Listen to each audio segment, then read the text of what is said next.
એ બાબતે Bhavnagar range IGA કાલે સંપૂર્ણ ખુલાસો આપવામાં આવ્યો છે. રાજ્યના કોઈ બી યુવાનો ક્યારે બી કોઈ બી પ્રકારની માહિતી આપે છે તો એ માહિતી પર કામ કરવાનું એ પોલીસની જવાબદારી છે. યુવરાજસિંહજીએ બી જે માહિતી આપેલી હતી એ માહિતી પર બી પોલીસે કામગીરી કરી. એ માહિતીમાં જે સાચું હતું એ તમામ લોકોની ધરપકડ કરવામાં આવી. ધરપકડ દરમિયાન જે કાલે આપણે રેન્જ આઈજીએ જે પ્રકારે આપને સૌને જણાવ્યું છે, ધરપકડ દરમિયાન અમુક લોકો એવા બી હતા કે જેમને મળ્યા પછી બેઠકો થઈ, બેઠક પછી પ્લાનિંગપૂર્વક, યોજનાપૂર્વક નક્કી થયેલી રકમના કારણે ક્યાંક ને ક્યાંક એ લોકોના નામો ડિક્લેર ના કર્યા એવી માહિતી બી મળેલી છે. અને એ માહિતીના પાક્કા પુરાવા જોડે કાલે પોલીસે તમામ સીસીટીવી કેમેરાના ફૂટેજ બી લોકોની સમક્ષ રજૂ કરેલા છે.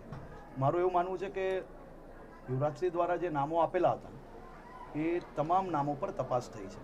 એ નામોમાં જે લોકોએ ખોટી કે ડમી પરીક્ષાની અંદર જોડાયેલા હતા એ તમામ લોકોને અરેસ્ટ બી કરવામાં આવ્યા છે. પરંતુ સાચું કામ કરવા જોડે જોડે કોઈ બી ખોટું કામ કરવાની સત્તા આપણે ક્યારેય નથી આપતા. એમને આપેલા નામ જે હતા એના ઉપર સંપૂર્ણપણે નીચે સુધી તપાસ થઈને કાર્યવાહી કરવામાં આવી છે. આવનારા દિવસોમાં બી આ કાર્યવાહી ખૂબ ઊંડાણપૂર્વક ચાલશે. કોઈની જોડે ક્યારેય અન્યાય ના થાય તે માટે ગુજરાત પોલીસ તમામ મુમકિન પ્રયાસો કરશે. રાજનીતિક રીતે ફસાવવામાં આવી રહ્યો છે એવો આરોપ છે. જો મેં આપણે કહ્યું કે ક્યારે બી કોઈ બી રાજ્યનો યુવાન જો સાચી માહિતી અમને આપશે, અમારી કાંઈ ચૂક થઈ હશે તો બી અમે ઝડપથી એની ઉપર એક્શન લઈને કામગીરી હંમેશા કરતા આવ્યા છે. પહેલાં બી જ્યારે માહિતી આપી છે જે સાચી હતી એની ઉપર કામગીરી કરી છે. ભવિષ્યમાં બી જે કોઈ આપશે એની ઉપર સાચી માહિતી ઉપર અમે કામગીરી કરશું.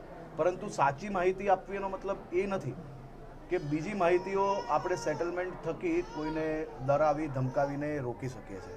સાચી માહિતીને હંમેશા આવકારીએ છીએ, પરંતુ કાનૂન દ્વારા બનાવેલી જે કોઈ નિયમો છે એનું પાલન બી તમામ લોકોએ કરવું પડે. કોઈ બી ગુનેગારોને તમે સેટલમેન્ટ કરીને એને બચાવવાનો પ્રયાસ કરો તો એ ના થઈ શકે.